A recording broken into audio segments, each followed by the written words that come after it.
luar biasa. Perkumpulan yang kelak dapat kita banggakan di hadapan baginda Nabi Muhammad sallallahu alaihi wasallam. Karena di perkumpulan ini kita baca kemuliaan, kita sebut keagungan, sifat-sifat daripada baginda Nabi Muhammad sallallahu alaihi wasallam. Inilah perkumpulan yang sangat mulia, yang sangat agung, karena tidak ada dakwah yang paling agung melainkan dakwah untuk mensiarkan Nabi yang agung. Tidak ada dakwah yang paling mulia melainkan mensiarkan Nabi yang mulia, yakni baginda Nabi Muhammad sallallahu alaihi wasallam.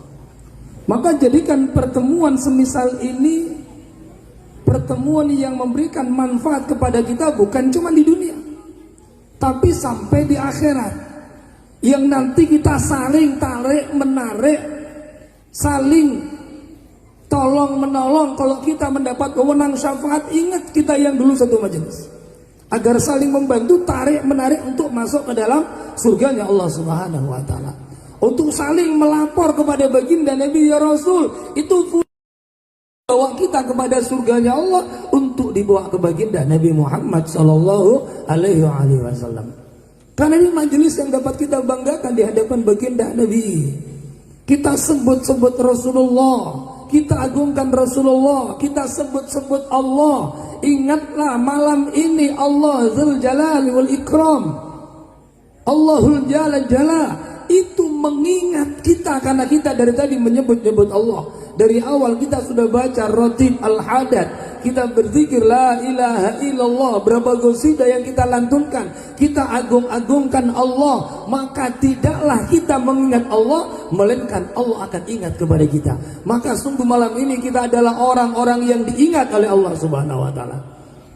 Ini sebuah keagungan yang sangat besar. Dan ingat, orang tua rahimanallah, Bapak Ibu rahimanallah, para tulab-tulaba, ketahuilah, kita yang hadir malam ini, kita yang ada di majelis ini malam ini, dulu kita sudah dicintai oleh Allah Subhanahu wa taala. 14 abad yang silam, kita yang hadir malam ini telah dicintai oleh baginda Nabi Muhammad sallallahu alaihi wasallam. Berdasarkan firman Allah, yuhibbuhum wa yuhibbunahu. Orang-orang yang punya cinta kepada Allah, orang-orang yang punya cinta kepada Rasulullah, itu adalah orang-orang yang yuhibbuhum, yang dicintai Allah. Allah mencintai mereka, wa yuhibbunahu, maka mereka pun mencintai Allah.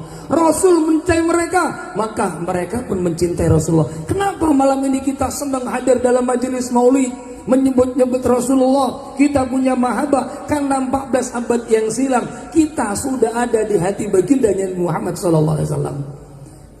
Kenapa kita senang zikir menyebut nama Allah, kita baca ratib? Karena di zaman azali kita umat yang sudah mendapat cinta dari Allah Subhanahu wa taala. Maka fa bi ayyi ala'i rabbikuma tukadziban.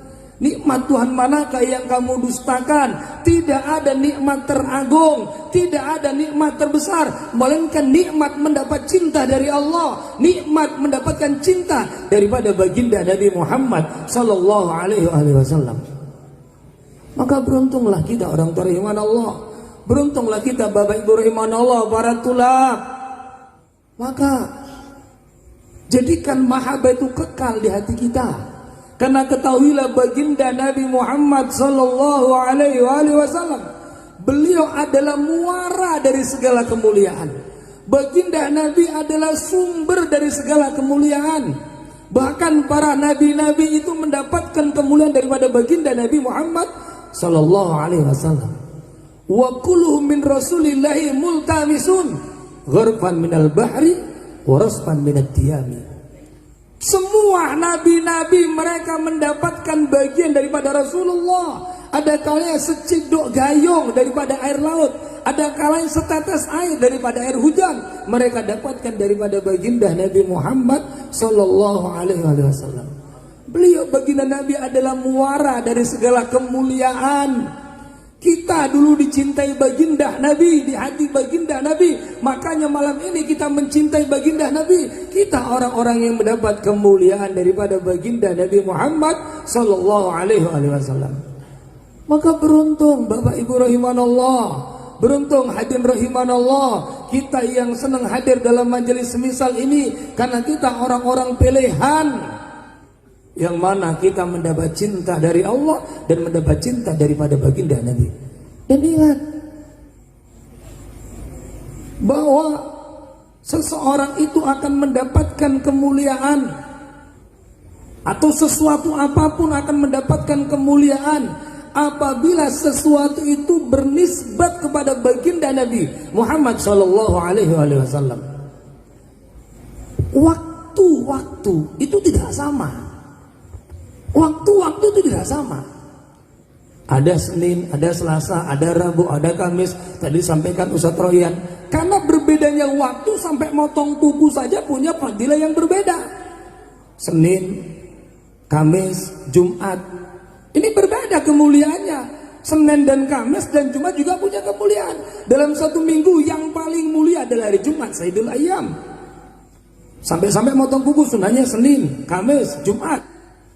Punya waktu yang berbeda dalam tahunan. Bulan yang paling mulia, bulan Ramadan. Tapi tahukah kita sesungguhnya waktu yang paling mulia, waktu yang paling mulia kalau untuk baginda Nabi, kalau untuk Rasulullah adalah pada waktu beliau Mi'raj ketemu dengan Allah Subhanahu wa taala. Tapi untuk kita umat Nabi Muhammad, waktu yang paling mulia, waktu yang paling agung adalah 12 Rabiul Awal, waktu di mana dilahirkannya sosok makhluk yang agung baginda Nabi Muhammad sallallahu alaihi wasallam. Kenapa? Karena lagi-lagi saya katakan semua itu bersumber kepada baginda Nabi. Ramadan punya kemuliaan karena Rasulullah.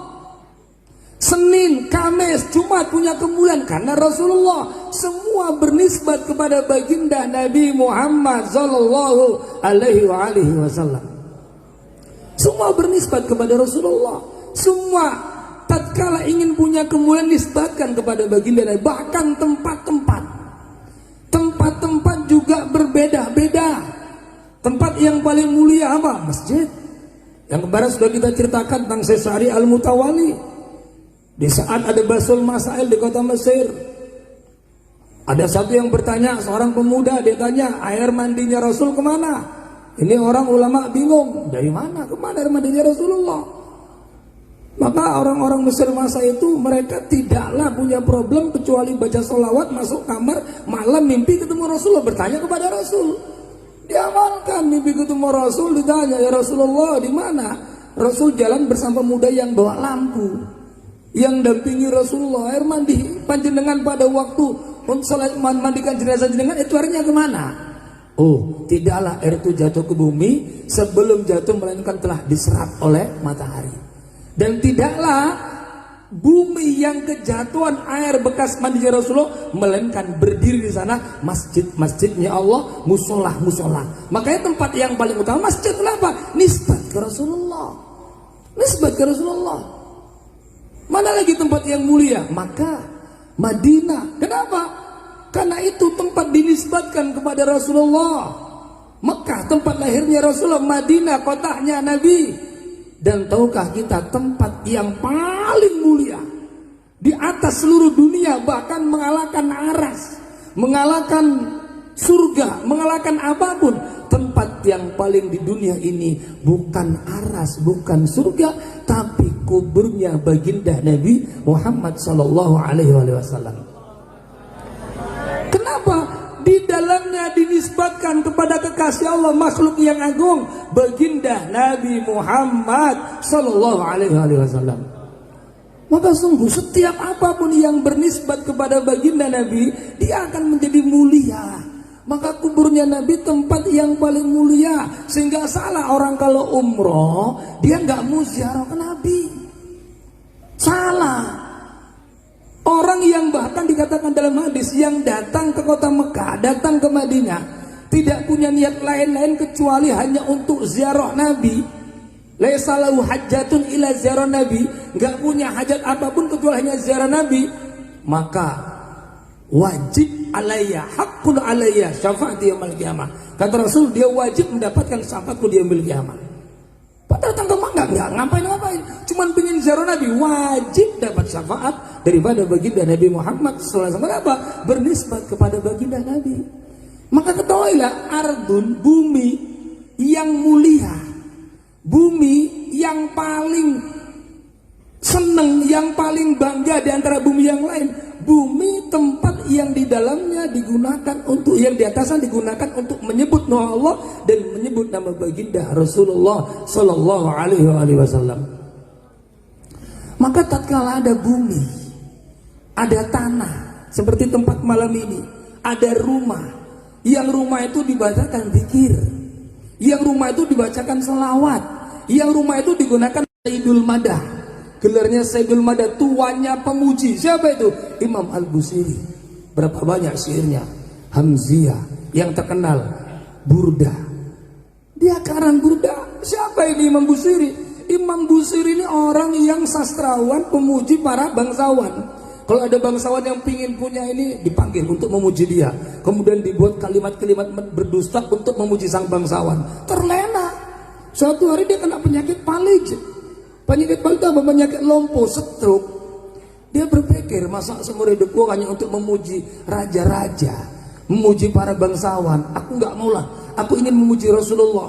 Maka dia gubah syair-syair untuk memuji baginda Nabi yang bahasanya Masya Allah, indahnya luar biasa, nikmatnya luar biasa. Siapapun yang baca itu akan terlena hatinya, akan senang dan akan mengagung-agungkan, tidak sanggup lagi mensifati baginda Nabi. Begitu dia sampai famablagul ilmi fihi annahu basyarun, gak bisa lagi nyambungkan syairnya, bingung. Kata beliau, fablagul ilmi fihi annahu basyarun. Mandek. Malam mimpi ketemu Rasulullah. Dalam malam tidur mimpi ketemu Rasul yang nyambung langsung. Diingatkan kepada Rasul, wa annahu khairu khalqillahi kullihim. Betul, Nabi itu manusia, tapi sesungguhnya dia sebaik-baik makhluk, mengalahkan seluruh makhluk yang lain.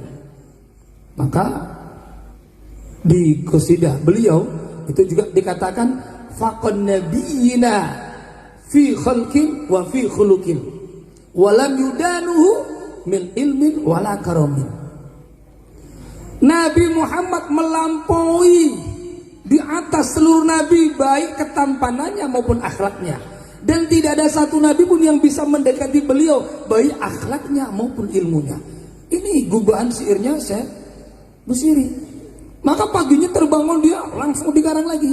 Selesai gubahan syairnya, mimpi lagi ketemu Rasulullah. Dan dia memang niat ngarang syair-syair Burda itu ditawasul untuk muji Rasulullah agar penyakit palingnya sembuh. Maka dalam mimpi diserahkan kitab Burda dengan janjinya, ya Rasul, ini aku ngarang Burda, ngarang pujian itu kau selesai, ini ya Rasul. Diberikan Rasul dalam mimpi.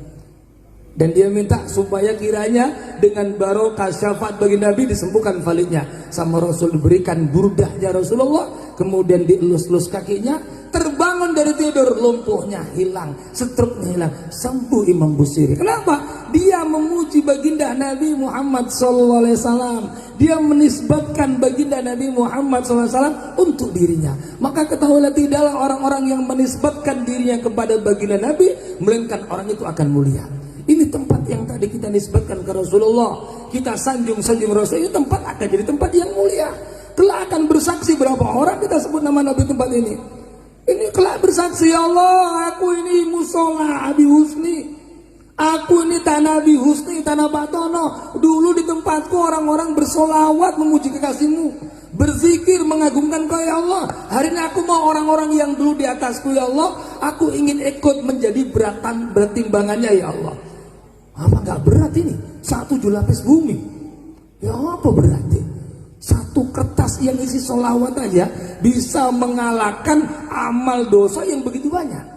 Loh, sampai saatnya ini isi solawat semua ditaruh dalam timbangan belakangan, insya Allah tidaklah kita keluar dari tempat ini melainkan Allah akan ampuni dosa-dosa kita. Tidaklah kita keluar dari tempat ini melainkan Allah jadikan kita orang-orang yang tatkala mati husnul khotimah. Kenapa? Kita menisbatkan diri kita kepada baginda Nabi Muhammad sallallahu alaihi wasallam. Maka yul hadirun nisbatkan. Orang juga sama. Orang-orang sama, kemuliaannya juga berbeda-beda. Maka di antara manusia-manusia yang punya kemuliaan siapa? Ada 10 sahabat yang mubasyir bil jannah. Sahabat-sahabat yang paling mulia di antara manusia umat Rasulullah, ya, dan di seluruh manusia yang paling mulia para sahabat. Sahabat-sahabat juga kemuliaannya berbeda. Di antara sahabat yang paling mulia siapa? Yang mubasyir bil jannah itu ada 10 orang. Di antara 10 orang di dalamnya ada 4 khulafair rasyidin yang paling mulia di antara seluruh makhluk setelah baginda Nabi yang ada di dunia ini. Dan di antara 4 ini tertibnya yang paling mulia adalah sahabat Abu Bakar As-Siddiq. Kenapa? Lebih dekat, lebih kuat nisbatnya, ta'aluknya kepada baginda Nabi Muhammad sallallahu alaihi wasallam. Maka di saat Abu Bakar bertanya, Umar bertanya kepada Abu Bakar, "Ya Abu Bakrin, bagaimana kaifa haluk? Bagaimana keadaanmu? Idza rafaqta ma'a Muhammadin fi ghari Sur." Waktu engkau bersama Nabi Muhammad di Gua Sur selama 3 hari 3 malam. Apa kata Abu Bakar? "Ya Allah, ya Umar, tidak ada hari yang paling lezat, tidak ada hari yang paling indah, tidak ada hari yang paling kurasakan yang begitu istimewa, melainkan 3 hari seumur hidupku yang paling enak waktu aku bersama Nabi berdua di dalam Gua Sur." Oh, indahnya Abu Bakar As-Siddiq bersama Rasul 2 orang di Gua Sur 3 hari 3 malam. Maka apa kata Umar? Langsung dia ngomong, "Lailatun min Abi Bakrin khairun min Umar wa Amru." 1 malam miliknya Abu Bakar itu lebih mulia daripada aku Umar seluruh umurku. Dia mengatakan 1 malamnya Abu Bakar bersama Rasul lebih mulia daripada Umar bin Khattab yang punya kemuliaan luar biasa dan seluruh umur hidupnya. Kenapa? Dia berdua bersama Rasulullah. Dalam riwayat yang lain mengatakan, "Lailatun wa naharun min Abi Bakrin khairun min Umar wa ali Umar." 1 hari 1 malam Abu Bakar bersama Umar di Gua Sur itu lebih baik, lebih mulia daripada Umar dan keluarganya Umar. Berarti kita ini gak ada apa-apanya. Malamnya, gak Abu Bakarnya ya, malamnya sahabat Abu Bakar sama kita, itu aja masih mulia malamnya. Kita gak ada apa-apanya, ceketer kita. Makanya kita ayo berusaha nyontoh mereka-mereka untuk mencintai baginda Nabi Muhammad SAW. Maka tidaklah kita berkumpul di majelis ini, berkumpul di tempat ini, di semisal ini, melainkan untuk mengenal sosok agung ini, mengenal sosok mulia ini, mengagungkan makhluk mulia ini agar muncul mahabbah, muncul cinta kita kepada baginda Nabi Muhammad SAW. Sallu ala Nabi Muhammad. Sallu ala Nabi Muhammad. Orang kalau sudah punya cinta, Masya Allah lazatnya luar biasa. Dan cinta itu semakin lezat, cinta itu semakin nikmat apabila ada penderitaannya. Kalau nggak ada penderitaannya, lezatnya kurang, biasa-biasa aja. Orang itu bisa menggubah kata-kata indah kalau lagi diputus cinta. Wah, muncul syair-syair indah. Atau pada waktu lagi jatuh cinta pertama. Aduh, kalau bersihir Pandodi, alismu indah kayak semut yang berderet. Hidungmu mancung kayak burung pelatuk. Aduh, bibirmu indah kayak lebah, dagumu kayak lebah yang bergantung, rahimu kayak kebun binatang.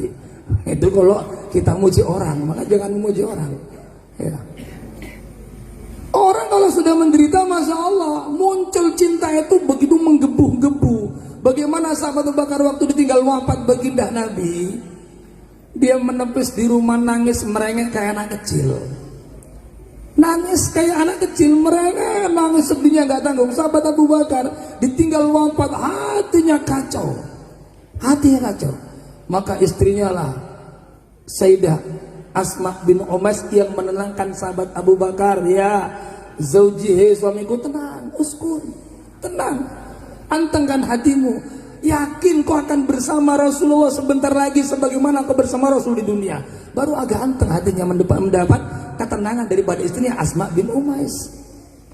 Bahkan kata sahabat-sahabat, kalau sahabat ngomong sama sahabat Abu Bakar pas hadap-hadapan, kemudian beliau mengeluarkan kata-katanya, kalamnya sahabat Abu Bakar, itu keluar aroma gosong.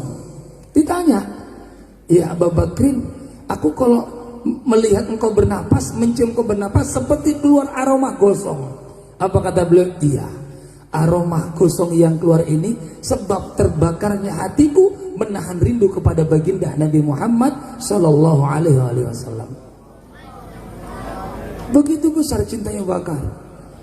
Sahabat Bilal bin Rabah, bagaimana cintanya kepada Rasulullah di saat ditinggal wafat.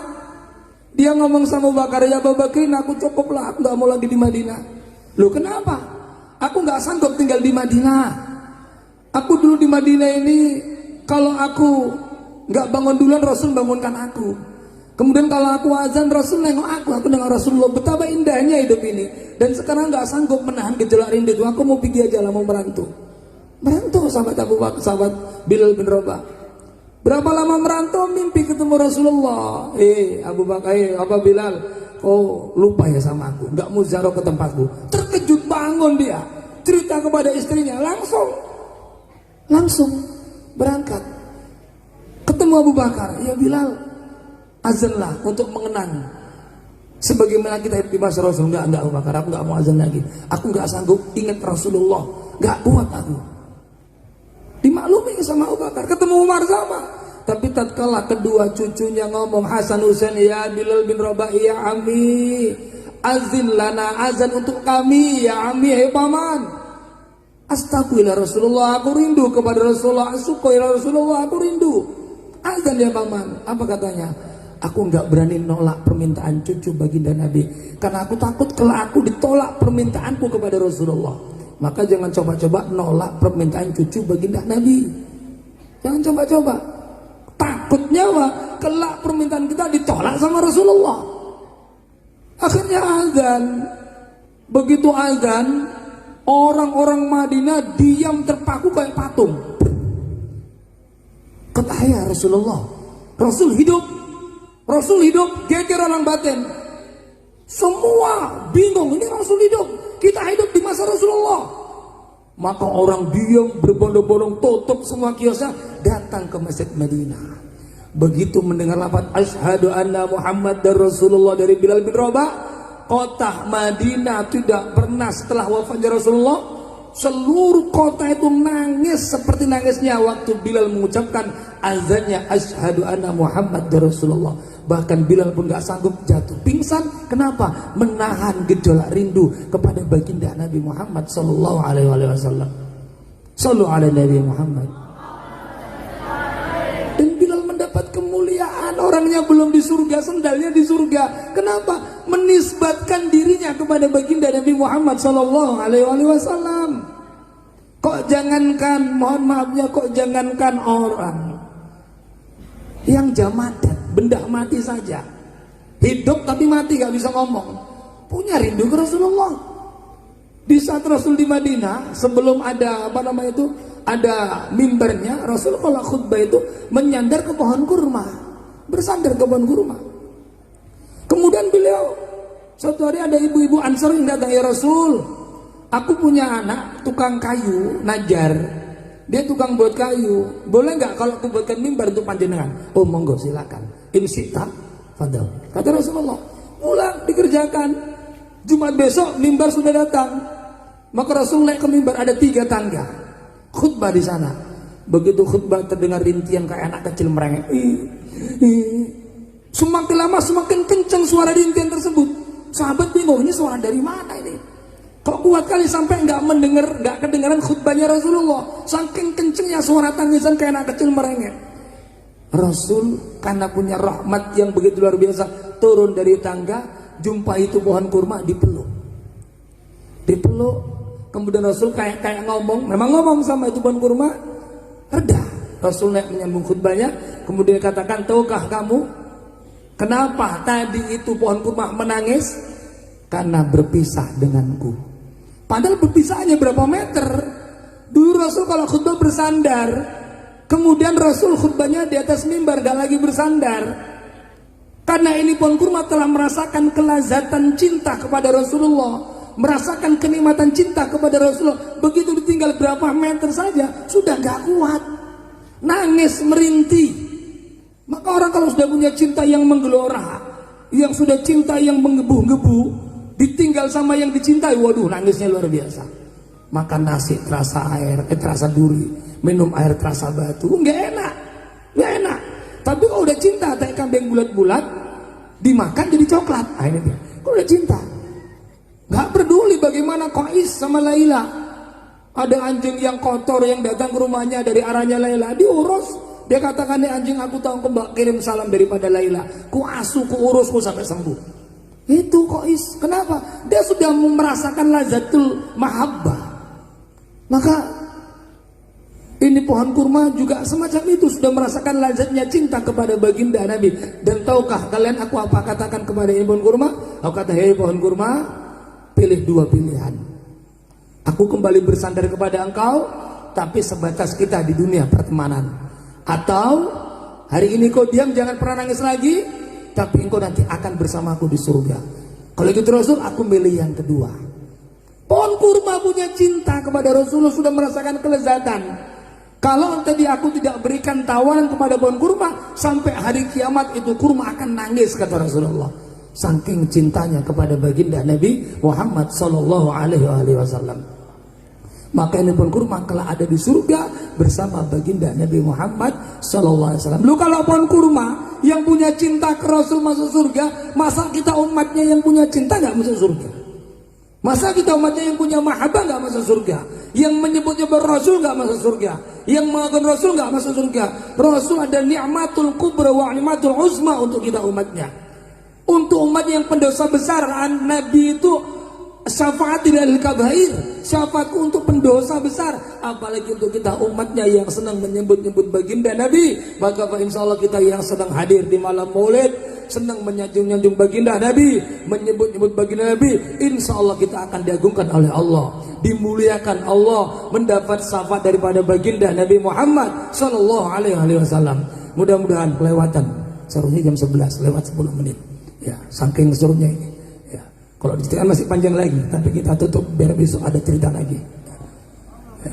Mudah-mudahan dengan berkah maulid, dengan berkah daripada sholawat, dengan berkah daripada rotib yang kita baca malam ini, kita semua yang hadir, sahibul bait, rumah ini, tempat ini, menjadi saksi kalau kita adalah umat baginda Nabi yang mencintai Rasulullah.